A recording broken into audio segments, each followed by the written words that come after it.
भावसाव बादशाह सकाळीच गाडी घेऊन निघलेला पनवेलला जायला ना आपल्यासोबत होता. आज फादर तर आणायची होती देवासाठी फुला. घरी आलो ना पप्पाई पाठवलेला इस्त्री मारायला. चालतो भैया क मस्त की इस्त्री मारलं ना आलो घरी. बघतोय इथं खोलीत ना निघलेला भाई डाकू. तर डाकू होता आपल्या इथं काल वस्तीला. वन साइड आंघोळ करून घेतली ना केली आणि दूध घेतला आणि टाकला मिक्सर मध्ये. तर बनवायचं होतं भाई पॅनकेक टाकलेलं तव्यावर. तवऱ्यान विचार केला भाई मस्त की देवाचे पाया परून घेतो. तो आज दिवस होता 7वा ना मस्त की देवांचे पाया परून घेतला. तर डाकून मी धावलेली आंघोळ ना दाखव होता भाई बॉडी. तर बोलतोय माझी तुझ्यापेक्षा बादशाह बॉडी आहे. भाईनी केली बॉडी फ्लेक्स करायची सुरुवात ना दिली फ्रंट डबल बायसेपची पोज ना दाखवलं ऍब्स. तर भाईला बोललो माझी जिरली. डाकूची पोजिंग बघत बघत वन साइड आपलं पॅनकेक पण रेडी झालं. तर मस्त की पॅनकेकची भाई सिनेमॅटिक व्हिडिओ शूट करून घेतली आणि इथं लावलेलं मी गाणी. तर दोन्ही बादशाह नाचत होतं. डाकू काय आटपच नव्हता.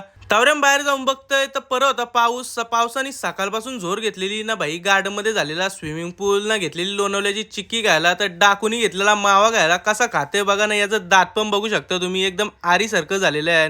तावऱ्यान गेलतो भाई गावात राऊंड मारायला. आणि इथं गावातली एक ती टॉपची अवकाल परवा भेटलेली. तर इथं खेळत होती ती ना संकेत भाई ऑल टाइम मनी ग्लिचवाला बादशाह, साई भाई ना संदेश भाई फडके ना मनेश दादा आणि मी निघलेलो वन साइड पनवेलला जायला. पनवेलला याचा विषय असा होता का भारतीय जनता पार्टी पक्षाची होती भाई मीटिंग. त्याच्यासाठी आपण इथं आलतो. मीटिंग झाली नंतर आमदार साहेबांसोबत मस्त की वन साइड फोटोशूट करून घेतला. मीटिंग झाली आणि निघलेलो घरी झाला. तर तावऱ्यान लागलेली दोन्ही भावसांना भूक. मग वन साइड गेलतो पाणीपुरी खायला. पाणीपुरी रचकवली ना बसलो गाडीन भाई ना निघलो घरी जायला ना. गाडीनच आजचा ब्लॉगचा एंड केला भावसाव.